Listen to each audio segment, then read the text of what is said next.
dismissed for Children's Church at this time. Just follow the crew there, and I would invite up the lovely Whitney Winkler to read our scripture passage for us. Thank you, Whitney.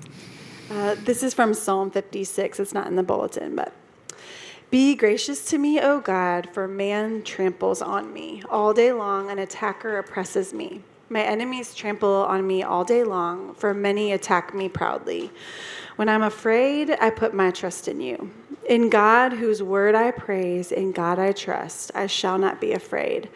What can flesh do to me? All day long they injure my cause. All their thoughts are evil against me for evil.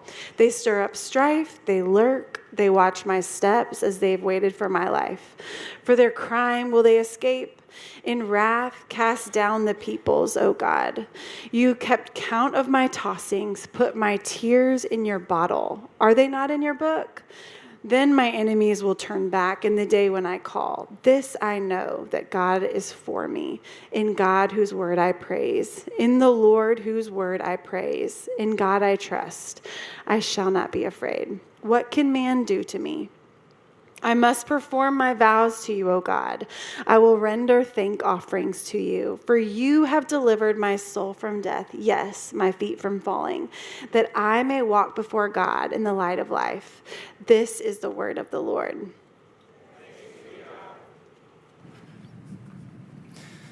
Thanks, Whitney.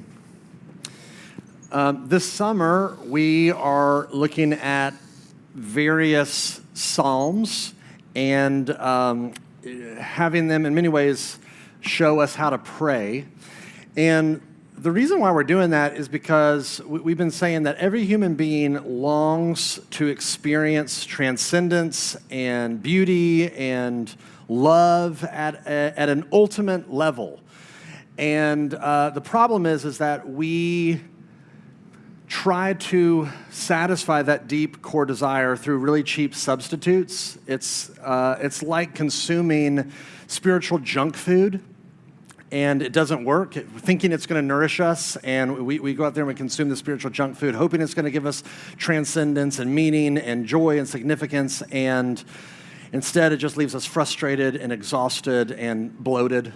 And so it doesn't work. And so what the Psalms do is they invite us to a much more ancient path, a much more fulfilling path, which is to bring all of who we are to the true God. To bring all of us, the full, honest, raw version of ourselves, not manicured, not polished up, not cleaned up, all of us, to the true God. As we looked at how we bring our feelings to Him, and we bring our guilt to Him, and today we're going to talk about how we bring our fear to Him, our anxiety to Him. And I was reminded of this really frightening scene in the old Willy Wonka and the Chocolate Factory movie. You remember the old school original one with Gene Wilder? And you've got the parents and you got the kids that are doing the tour through the chocolate factory, and they get to the big kind of amazing room with all of the magical supersized candy and the chocolate river, and everything's going great, and they all get in the boat to continue the tour, and they're going down the chocolate river, and they turn to go into this dark tunnel, and the mood shifts. Everything kind of changes. They go into the darkness. Things start speeding up. The Oompa Loompas in the back start rowing faster and faster and faster, and Willy Wonka's at the front of the boat, and he's shouting, "Faster! Faster!" And the people in the boat, they start freaking out. The parents start saying, turn this around. I want off of this thing. And everything starts speeding up and getting more and more frantic, and there's pandemonium. And then as they're going through this dark tunnel, it's going faster and faster and faster, and everyone's screaming. There are these images that flash on the side of the walls of the tunnel. I don't know if you've gone back and watched this. I went back and watched this. I'm not lying. Here are the images that are flashing on the side of the wall in this scene. There's a close-up. There's like a close-up of a person's face with a black millipede crawling across it. There's a chicken that gets its head cut off with a meat cleaver, just thunk. There's a lizard that eats a bug. I mean, it's like this disturbing horror movie injected into a children's story about candy, and it's very alarming. Meanwhile, everyone's screaming on the boat, And Willy Wonka starts in the creepiest voice possible singing a song. I'm not going to sing it for you, but hear the lyrics that he says. There's no earthly way of knowing which direction we are going. There's no knowing where we're rowing or which way the river's flowing. Is it raining? Is it snowing? Is a hurricane a-blowing? Not a speck of light is showing, so the danger must be growing. Are the fires of hell a-blowing? Is the grisly reaper mowing? Yes, the danger must be growing, for the rowers keep on rowing, and they're certainly not showing any signs that they are slowing. By the end, he's screaming this at full volume. It's pure pandemonium. Everyone's freaking out. And so here you have parents and children in a boat, and what they are experiencing is an escalating sense of a loss of control.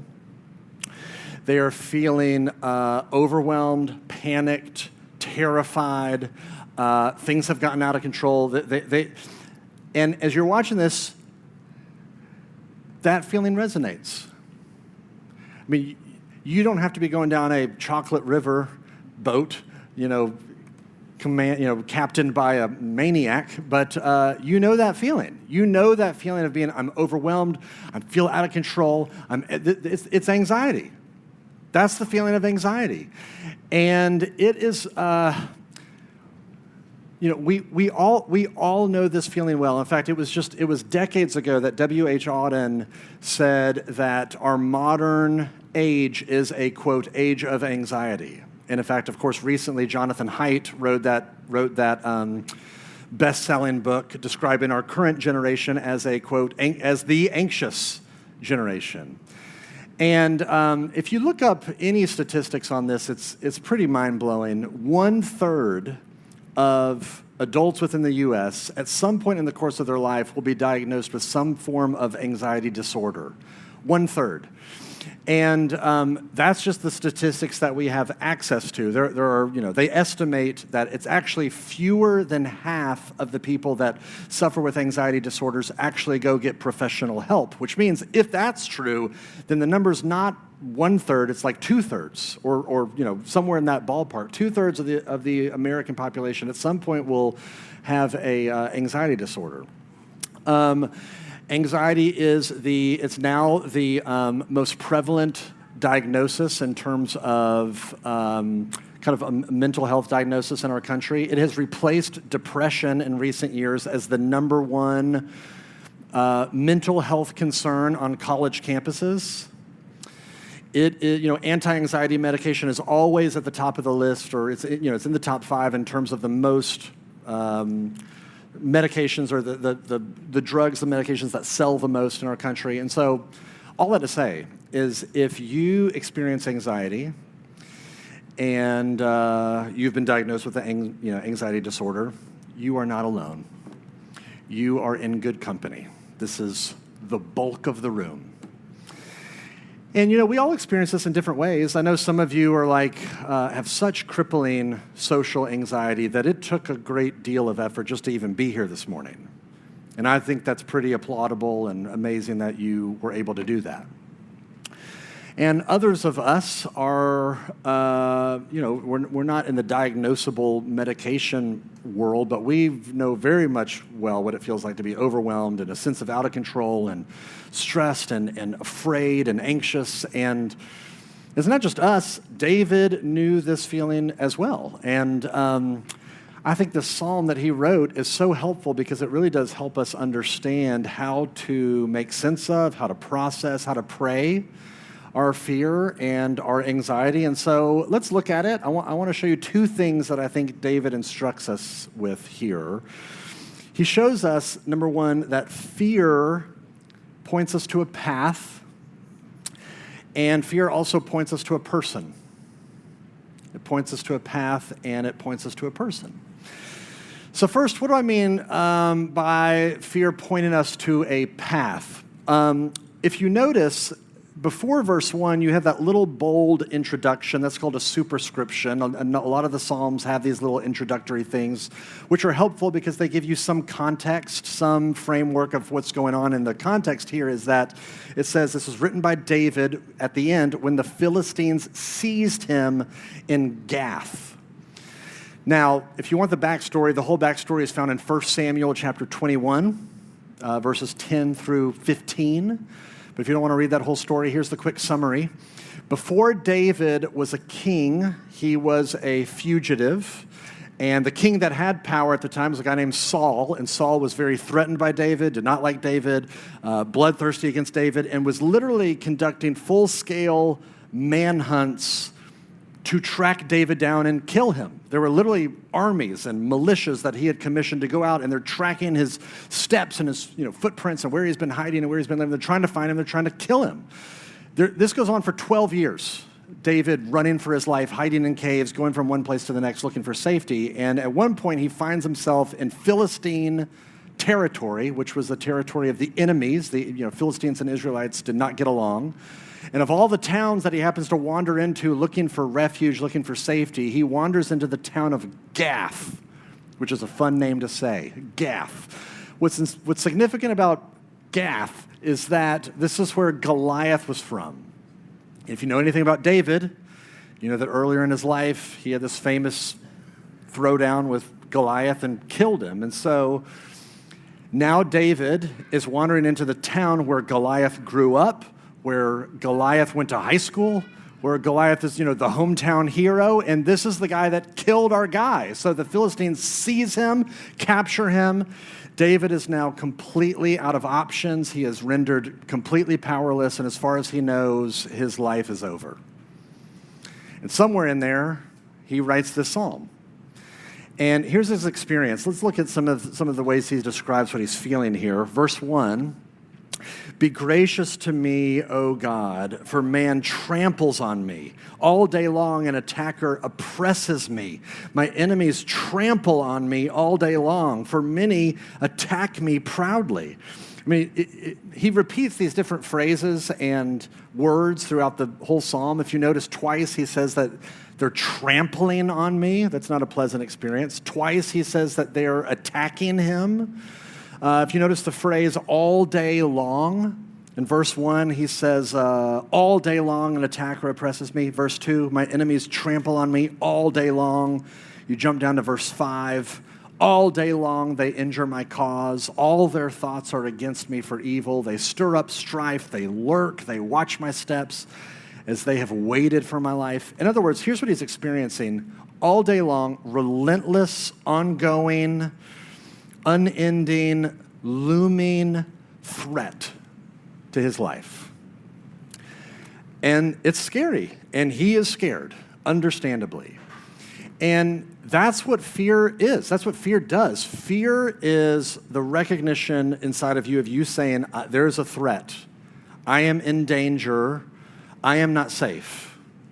If you're going on a walk through Overton Park and a saber-toothed tiger emerges out of the woods and is in the path in front of you, you might be confused for some reasons, but you would be your fear would kick in, your nervous system would check on, you would everything would light up, you would be shot through with adrenaline and cortisol, and all of that is there to help you either outrun the threat that is now in front of you or to fight it. But that's what fear is doing. It is a home defense, home protective, like home security system inside of you that gets activated to say, I'm not safe. There is a threat, and it's there to protect you.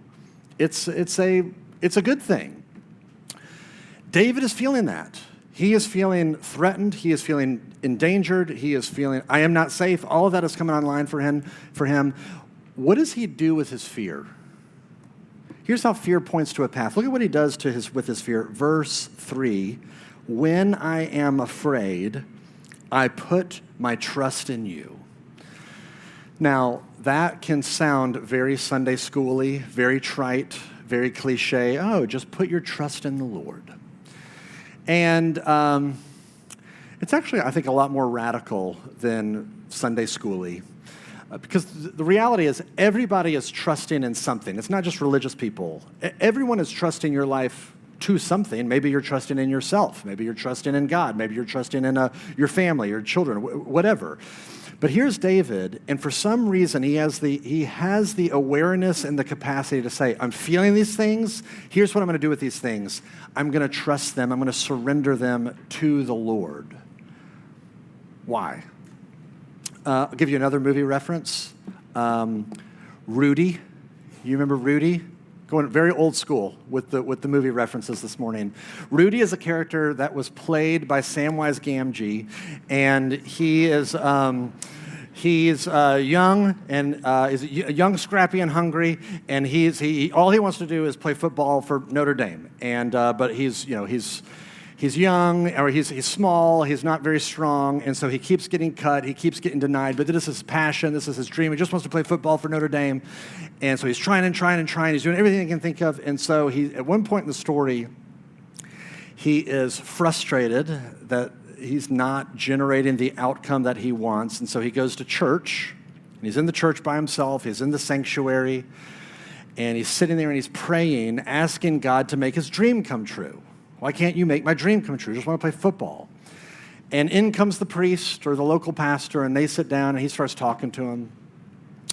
And Rudy looks at him, and he says, well, maybe I haven't prayed enough. And the priest says, yeah, I don't think that's how it works. And Rudy says, well, have I done everything I possibly can? Can you help me? Like, can you work your little spiritual mojo and generate the outcome that I want? And here's what the priest says. The priest says, son, in 35 years of religious studies, I've come up with only 2 hard, incontrovertible facts. There is a God, and I'm not him. And I think that's what David's doing here. He recognizes there's a God, and it's not me, which means that there are aspects of my life that I don't understand. There's aspects of my life I can't control. There are certain things that I don't have the power to bring about. In other words, what he's doing is he is recognizing I'm not ruling the universe, God is, and I can relinquish, I can get my hands off of it. I can hand this away to him. And you think, okay, to do that, wouldn't that only increase the fear? But look at it does the exact opposite. Look at verse 4. In God, whose word I praise, in God I trust, I shall not be afraid. What can flesh do to me? And he repeats the same thing in verse 10, repeats it in verses 11. He has a totally new perspective. He's totally at rest. Now, I said that faith points to a path, but maybe the more accurate way of putting it is that the path has a fork in the road.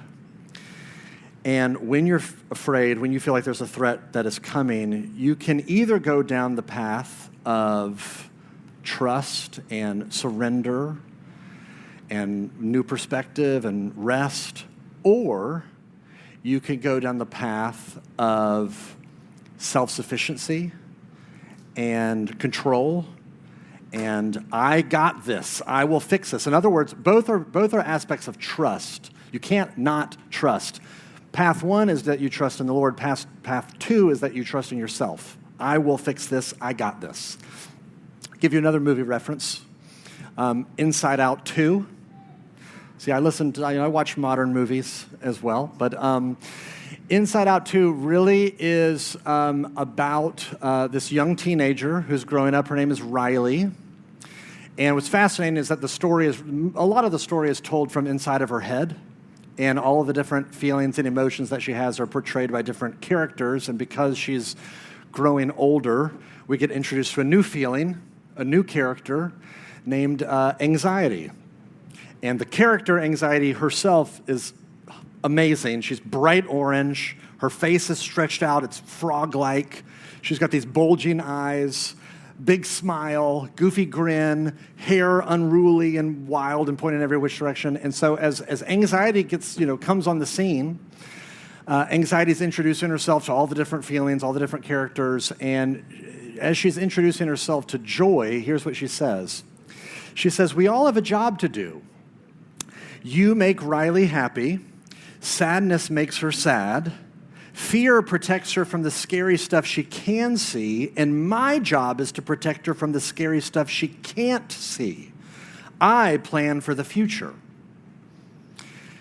And I think that's a really helpful distinction, that anxiety is when fear goes into the future, or it goes into the unknown, Frozen 2, and it seeks to control that which is not happened yet. It plans for worst case scenarios, and it prepares for it. So an example of this would be you're back at Overton Park and you're walking around, and there's no saber-toothed tiger on the path in front of you, but you still feel afraid. You feel anxious because you're worried, what if a saber-toothed tiger comes out of the woods and steps in your path? And so you're preparing for the worst. That's why anxiety always traffics in the language of what if. What if I don't get this job? What if I don't land this internship? What if I never get married? What if I can't get done all the things that I need to get done right now? What if I fail? What if I look stupid in front of everybody? What if we show up late? What if there's World War III? What if? Like all of the what ifs. That's what anxiety does, is it takes you into the future, into the unknown, and it starts to prepare and to make yourself feel safe. And of course, if you've seen Inside Out 2, it is that instinct in Riley. It's that overthinking, overprotective impulse that starts to go haywire and sends her into an all-out anxiety attack. Now, to be clear, I am no expert, and I know anxiety is very complicated and multifaceted, and I know that there's a lot more going on with anxiety than just a kind of a spiritual dimension to it. There's more than a spiritual dimension, but there's not less. And so to speak to the spiritual dimension of anxiety, the spiritual dimension is to recognize that somewhere in the cocktail of anxiety is a refusal to surrender, is an unwillingness to let go of control. And so that's the path. As we go down these two different roads, one is trust, surrender. One is to prepare for every possible outcome, take care of it yourself.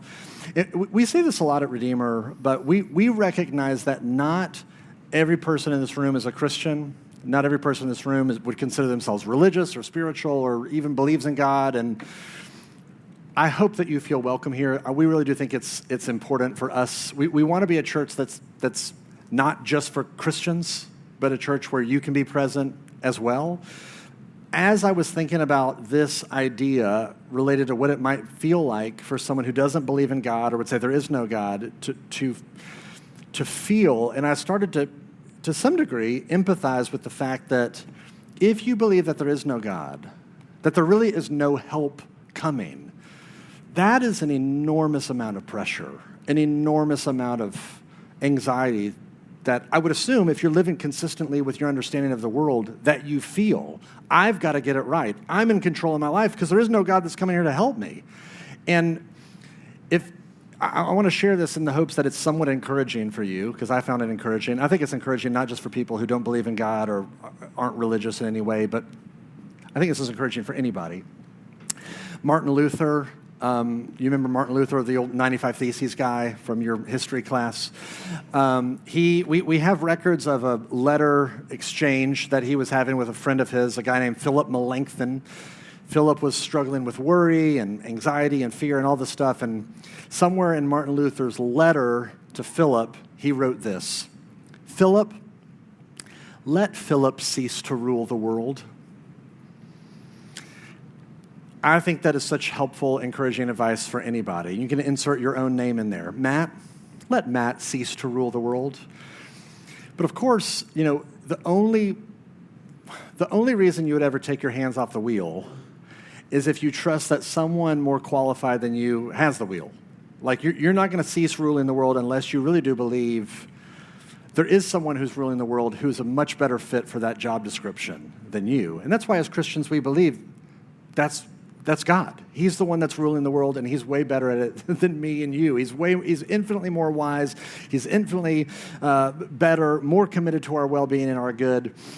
But that's the path. That really is your choices. When you feel afraid, to some degree, to the degree that you have control over which way to go, you can go down the path of trust, surrender, and confidence. In fact, let me show you one more thing that David shows us with how confident he is. Look at verse 4 and 11. He asks this question twice. What can flesh do to me? Which is another way of saying, what can man do to me? What can people do to me? And you think, here's the story.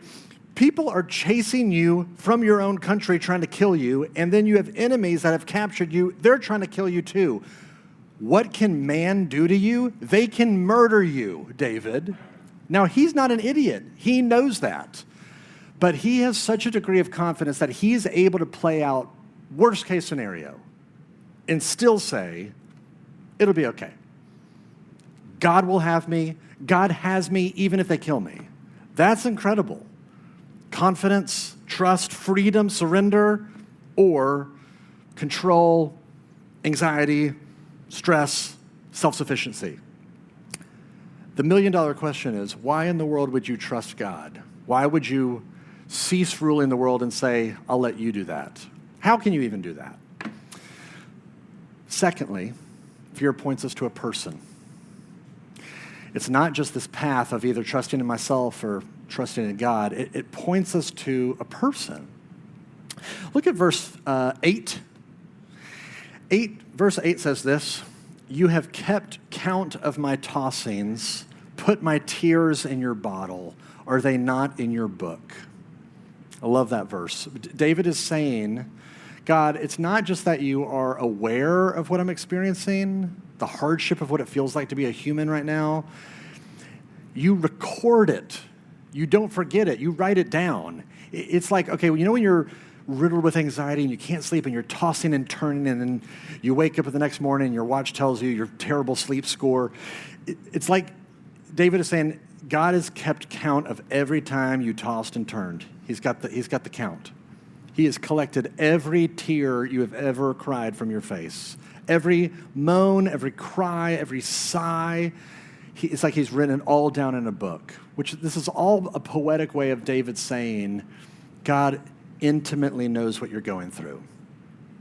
He knows intimately what you're experiencing. And here's the most amazing verse, I think, verse 9.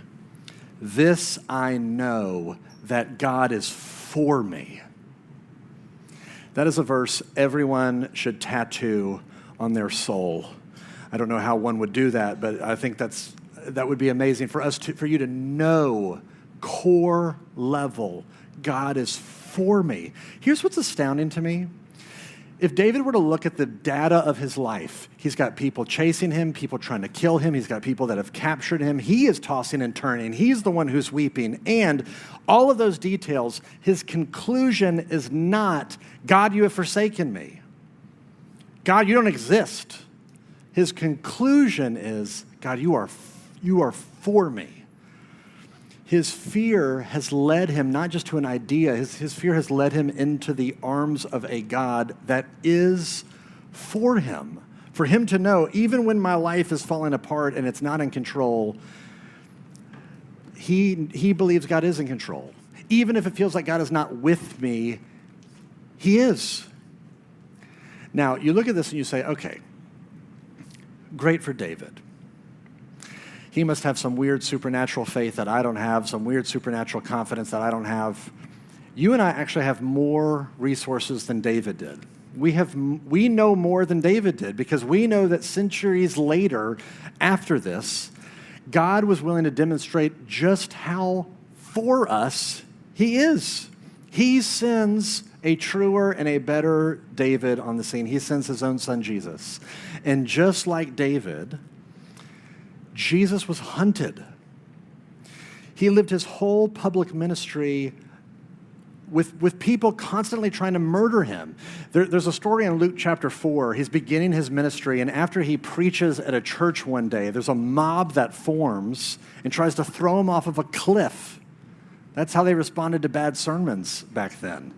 And there's religious leaders who were constantly conspiring. They're getting together, they're whispering, how can we murder this guy? Eventually, they come up with this plan to get the Roman government involved, and so the Roman soldiers show up with swords to do that. Let's arrest him and give him a kind of a fake trial and execute him. But if you remember, if you know the story, before he gets arrested, he's in the Garden of Gethsemane and he's sweating blood. That is a primal distress that I don't even know how to make sense of. Deep anxiety of this fear of what is coming. And so then they take him, and in his terror, in his anxiety, in his fear, they nail him to a cross. And what is he experiencing on the cross? He is writhing, he's tossing and turning, he's crying out in pain, he's calling for help, and he gets zero response from God. And he is, in that moment, being trampled by the enemies of sin and death, and he is being oppressed and attacked by his enemies. You say, good grief, what a horrible story. Why? Why is this the story? Why is this the thing that Christians kind of rally around and say, this is our story, this gruesome, terrible injustice? Here's why it's so important. It's because what it demonstrates is that out of infinite love for you, Jesus was willing to bear everything that you and I deserve to bear as people who don't trust God, as people who really do deep down trust ourselves. Jesus said, put all of that on me. Let me experience the endless anxiety about it. Let me experience the endless torment of what it feels like to try to run your own life and you have no power to do so. Let me experience the cosmic punishment that sort of rebellion deserves. And he does it so that you and I would be able to look at it and know beyond a shadow of a doubt, he's for me. God was willing to experience this in my place so that I don't have to. I don't have to even get close to experiencing that. That's how for me he is. You can look at this gospel story and realize, oh my goodness, I can know beyond a shadow of a doubt. I never have to wonder again, is he committed to my well-being? Is he committed to my flourishing? Is he in control of my life? When you embrace by faith what Jesus has done in your place, on your behalf, and you say, I want that to apply to me, you can say this last verse, verse 13, you can say, God, you have delivered my soul from death, because you know that on the cross, God did not deliver Jesus' soul from death. He took it in your place. Now, here's the last thing I'll say. Here's kind of where the rubber hits the road. Or maybe here's a way to illustrate how the rubber hits the road. About 10, 15 years ago, I was deathly afraid of flying. It's gotten much better. I still don't love to fly, but 10 or 15 years ago, it was so bad. It was like I cannot step foot in a plane without strong medication. And we were on a flight somewhere. My wife Catherine and I, we were flying somewhere. I can't remember where. And plane is flying along. Fine, calm, just doing its thing, steady. And my heart's racing, my palms are sweaty, and I'm pretty anxious. And then it starts bumping, hit the turbulence, and I'm wincing, I'm closing my eyes, I'm grabbing her hand. I am freaking out. All my imagination going to worst case scenario, and I'm freaking out. And she's like, "It's okay, sweetie. It'll be okay." Trying to calm me down. Not helpful. And then she says, "Matt, would you be willing to just open up your eyes and look at the flight attendant?" And after a few moments, I crack an eyeball, and I'm able to look, and the flight attendant is, in the middle of the aisle. Plane is kind of bumping, and she's behind her cart, and she's just passing out drinks and the little biscotti cookies that they give you, and totally calm.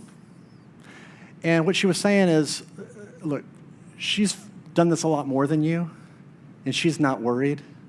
She's not panicked. So take your cues from her.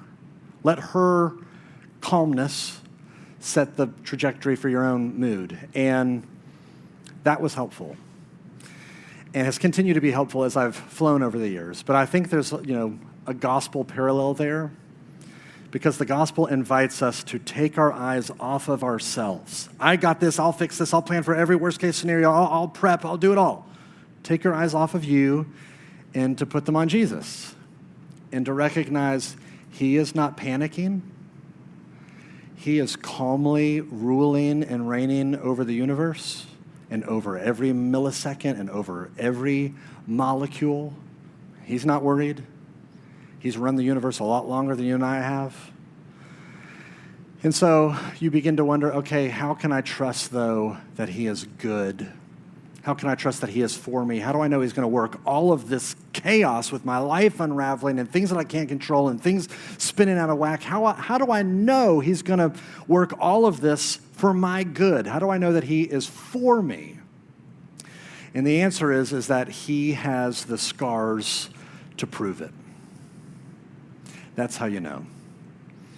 Well, consider that an invitation for you this morning. Let me pray for us. Father, I pray that you would indeed give us eyes to see and to behold Jesus ruling and reigning and good and wise and infinitely loving and infinitely gracious. That we might have the reassurance that our souls need to surrender and to do the hard work of trusting and letting go and believing that you are better at managing the universe than we are. Father, only your Spirit can convince us that that is true, so we beg of your Spirit to do so. Liberate us of what is so natural to us. Free us from the inner torment that so many of us experience, and help us learn bit by bit the freedom and the sweetness of living in light of your good providence and control. And we pray all this in Jesus' name. Amen.